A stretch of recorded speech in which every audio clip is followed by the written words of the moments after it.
அங்கே பாதிக்கப்பட்டவங்க யாருக்காக நின்னாங்க?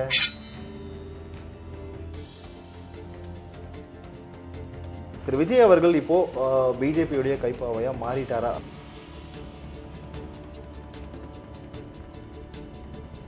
எஸ்ஐடி இருக்க, விசாரணை குழு இருக்க, சிபிஐ எதுக்குன்னு கேட்ட விஜய் தான் நம்ம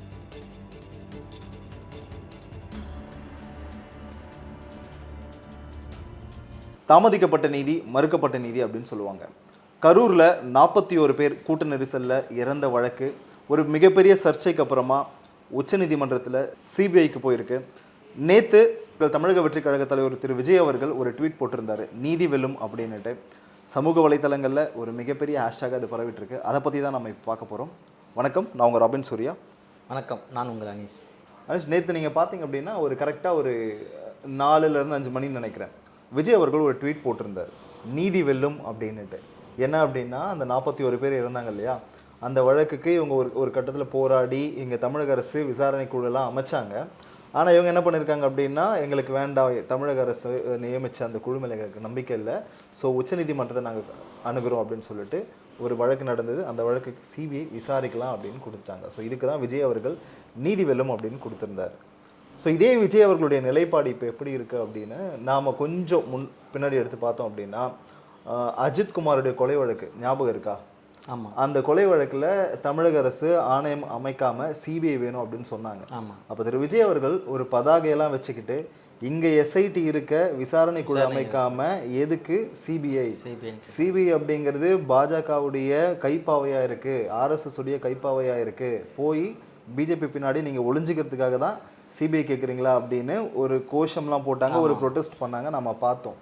இப்போ விஜய் அவர்களுடைய நிலைப்பாடு இதில் என்னமா இருக்குது அப்படின்னு தெரிஞ்சுக்கலாமா? இன்றைக்கி வந்து நீதி வெல்லும் அப்படின்னு போட்டிருக்காரு அப்படின்னா அவருடைய மனநிலை என்ன? இது ஆக்சுவலாக தமிழக அரசுக்கு ஒரு மிகப்பெரிய அடி அப்படின்னு சொல்லியிருக்காங்க. இது தமிழக அரசுக்கு அடியா, தமிழக அரசாங்கத்துக்கு அடியா அப்படிங்கிறது ஒரு கேள்வி. அதை நாம் அப்புறம் பேசுவோம். பட் ஆனால் விஜயோடைய நிலைப்பாடு என்னவா இருக்குது? இல்லை, இதை வந்து அந்த விஷயத்தோட பொருத்தி பார்க்க முடியாது. ஏன் அப்படின்னா, என்னோட பர்ஸ்பெக்டிவ் எப்படின்னா, இது வந்து ஒரு பெரிய துயர சம்பவம். இதில் வந்து விமர்சகர்கள்லாம் விஜயோட அந்த நிலைப்பாடு தான் சரியில்லை, கொள்கை இல்லாத கூட்டம், இந்த கூட்டம் தான் இதெல்லாம் பண்ணுது, இது ஒரு மரத்து மேலே ஏறி நிற்கிறதோ இல்லை எலக்ட்ரிக் அந்த விஷயத்தெல்லாம் பண்ணுறதோ, இதெல்லாம் வந்து எப்படி இருக்குது பார்த்தீங்கன்னா, ஒரு சரியில்லாத ஒரு இது கட்சி சரியான வழிநடத்தல் இல்லை அப்படிங்கிற ஒரு கண்ணோட்டத்தில் தான் பார்க்குறாங்க. ஸோ இதுக்கு பதிலடியாக தான் விஜய் வந்து இதை பண்ணுறாரு. ஒரு இப்போ எப்படின்னா, தமிழக அரசு தான் இதை பண்ணது அப்படிங்கிற ஒரு மைண்ட் செட்டில் தான் தமிழக வெற்றி கழகம் இருக்கு. தமிழக வெற்றி கழகம் வந்து இந்த மைண்ட் செட்டில் இருக்காங்க. அதை வந்து இப்போ திடீர்னு வந்து ஒரு ஆணையம் இப்போ உயர்நீதிமன்றத்தில் இது வருது, உயர்நீதிமன்றத்தில் தன்னார்வால் ஒரு கேஸ் எடுக்கிறாங்க அப்படின்னா, எடுக்கும் போது எத்தனை நீதிபதிகள் இருக்கணுங்கிற ஒரு விஷயம் இருக்குல்ல. இதில் வந்து 2-3 நீதிபதிகள் இருந்தால் மட்டும்தான் இவ்வளோ ஒரு சென்சிட்டிவான ஒரு விஷயத்தை எப்படி வந்து உரையாட முடியும்? இது எல்லாமே ஒரு கேள்வி எழுப்பப்பட வேண்டிய விஷயம்தான். இதை உச்சநீதிமன்றமும் கேள்வி எழுப்பியிருக்காங்க, இல்லைன்னு கிடையாது. ஆனால் இந்த கேஸில் விஜயுடைய நிலைப்பாடுன்னு ஒன்று இருக்கு இல்லையா, அதாவது இவருடைய வாயாலேயே இது வந்து ஆர்எஸ்எஸ் உடைய கைப்பாவையாக சிபிஐ இருக்குன்னு கோஷம் போட்டவர் இன்னைக்கு அதே சிபிஐ கிட்ட போய் நின்று இருக்காரு அப்படின்னா, இப்போது இதில் என்ன நமக்கு மறைமுகமாக தெரியுது? இதுதான் விமர்சகர்கள்லாம் விமர்சிட்டு வந்துட்டு இருக்காங்க. இப்போ எல்லாருமே அதை தான் சொல்லுவாங்க, அந்த பக்கம் நிற்கிறீங்க, இந்த பக்கம் நிற்கிறீங்க.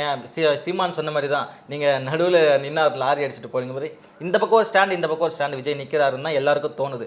ஆனால் தாவேக்கா சார்ந்த ஒரு விஷயத்தை பார்க்கும்போது அவங்க பண்ணுறதெல்லாம் சரிதானோ, இதை ஒப்பிடும்போது நம்ம டிவிகேவுக்கு அகெயின்ஸ்டாக எந்த ஒரு விஷயத்தையுமே சொல்ல முடியாது. ஏன்னா பாதிக்கப்பட்டவர்கள் எந்த பக்கம் இருக்கிறாங்கிறது ரொம்ப முக்கியம் இல்லை. இல்லை நிஷ், இப்போ என்ன அப்படின்னா, பாதிக்கப்பட்டவங்க நிற்கிறாங்க, ஓகே. இப்போ பாதிக்கப்பட்டவங்க அங்கே போய் நிற்கிறான் அப்படின்னா, அங்கே பாதிக்கப்பட்டவங்க யாருக்காக நின்னாங்க? விஜய் அவர்களுக்காக நின்னாங்க. ஸோ அவங்களுடைய மனநிலைமை என்னவா இருந்திருக்கோன்னா, எனக்கு விஜய் வரணும், டிஎம்கே நல்லவன் கிடையாது, ஆளுங்கட்சி நல்லவன் கிடையாது அப்படிங்கிற மனநிலை தான் இருந்திருக்கும். ஸோ இப்படி ஒரு விஷயம் நடக்கும் பொழுது பொதுவாகவே அவங்களுடைய மனநிலை ஒரு இறப்பில் கூட அப்படி பார்ப்பாங்கன்னு இருக்குல்ல. அதுதான் சொல்கிறேன், அவங்களுக்கு ஆல்ரெடி ஒரு ஆளும் அரசாங்கத்து மேலே ஒரு பயங்கரமான கோவம் இருக்குது. ஸோ அவங்க இப்படி பண்ணிட்டாங்க அப்படிங்கிற ஒரு எண்ணம் வர்றதுக்கான வாய்ப்புகள் இங்கே அதிகமாக இருக்குது. பட் நமக்கு அதுக்குள்ளே போக வேண்டாம். என்னன்னா, திரு விஜய் அவர்கள் இப்போது பிஜேபியுடைய கைப்பாவையாக மாறிட்டாரா அப்படிங்கிற கேள்வி எனக்குள்ளே எழுது. இதுக்கு அவர் என்ன பண்ண போகிறார் அப்படிங்கிறது தெரியல. இதில் ரொம்ப முக்கியமாக நம்ம பார்க்க வேண்டிய விஷயம் அப்படின்னா, ஒரு லிஸ்ட்டே இருக்குது நமக்கு. சிபிஐயில் போன வழக்குகள் எத்தனை இன்னும் பெண்டிங்கில் இருக்குது தெரியுமா? விஜய் சொல்கிற விஜயோட கொள்கையிலே இருக்குல்ல. ஆமாம், அவரே சொல்கிறாரு, எனக்கு திமுக கொள்கை எதிரி அப்படின்னு சொல்கிறாரு, பிஜேபி கொள்கை எதிரின்னு சொல்லும் போது நம்ம பொதுவாக அப்படி ஒரு முடிச்சு போகிறல. அதுதான் நான் ஆரம்பத்தில் நான் கேட்டேன் என்ன அப்படின்னா, விஜய் அவர்களுடைய வாயால் இந்த ஸ்டேட்மெண்ட் கொடுத்துருக்காரு. என்னென்னா, சிபிஐ அப்படிங்கிறது ஆர்எஸ்எஸ் உடைய பிஜேபியுடைய கைப்பாவையாக இருக்குது, திமுக போய் பின்னாடி போய் ஒளிஞ்சிக்கிறீங்களா அப்படின்னு பதாகையை வச்சுக்கிட்டு எஸ்ஐடி இருக்க விசாரணை குழு இருக்க சிபிஐ எதுக்குன்னு கேட்ட விஜய் இந்த தான். மாதிரிலாம் நம்ம நிறைய பேசும்போது இப்போ டிஎம்கே கூட தான் மோடி வேணாம் கருப்பு பலன் விட்டாங்க, திடீர்னு பார்த்தா வெள்ளை அது அந்த மாதிரி வைக்கணும். நிறைய நான் என்ன இருக்கு. சொல்றேன்னா, அங்க அரசியல்ல சில விஷயங்கள் மாறதான் செய்யும். விஜய் அங்கதான் நான் சொல்லல, இதை அரசியல் விமர்சகர்கள் நிறைய பேர் என்ன சொல்றாங்கன்னா, விஜய் இப்போதான் அரசியல் கத்துட்டு வராரு, அன்னைக்கு பேசுறது சரியா இருக்கலாம், தவறா இருக்கலாம். மக்களுடைய ஒரு மிகப்பெரிய எதிர்பார்ப்பு என்னன்னா ஒரு மாற்றம் வேணும். அந்த மாற்றத்துக்கான தலைவன் கிட்ட நம்ம பல விஷயங்களை எதிர்பார்க்குறோம். அது இருக்கா இல்லையா அப்படிங்கிறது நமக்கு இனிமே தான் தெரிய போகுது. ஏன் அப்படின்னா கொடுத்த ஸ்டேட்மெண்ட்லேருந்தே மாறும்பொழுது அங்கே நம்பகத்தன்மை அப்படிங்கிறது எல்லா அரசியல்வாதிகளும் அவங்கவுங்க காலகட்டத்தில் ஒரு ஸ்டெப் எடுத்து வைக்கும் போது எது சரி எது தவறுன்னு பார்ப்பாங்க. இப்போ விஜய் வந்து சிபிஐ விசாரணை கேட்டது சரின்னு சொல்ல முடியாது, அன்னைக்கு விஜய் சொன்னது தவறுன்னு சொல்ல முடியாது. இது ரெண்டுத்துல எது நல்லது சரிங்கிறத விசாரணைக்கு அப்புறம் தான் நம்ம தீர்மானிக்கணும். ஆமாம். ஏன் அப்படின்னா நான் ஏன் இதை கேள்வி கேட்குறேன் அப்படின்னா, கிட்டத்தட்ட ஒரு 6 வழக்கு நமக்கு தெரிஞ்ச வழக்கு.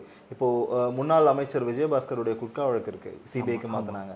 சாத்தான் குளத்தில் தந்தை மகன் அடிப்பட்ட வழக்கு சிபிஐக்கு மாற்றினாங்க. அதில் இன்கேஸ் அதில் வந்து தீர்ப்பும் அவங்களுக்கு வந்திருக்கு, சிபிஐலேருந்து தீர்ப்பு வந்திருக்கு. ஓகே, இந்த மாதிரி எத்தனை வருஷம் கழிச்சு வந்து உடனே வந்துதான்? இல்லை கண்டிப்பாக வராது, வரல இல்லையா?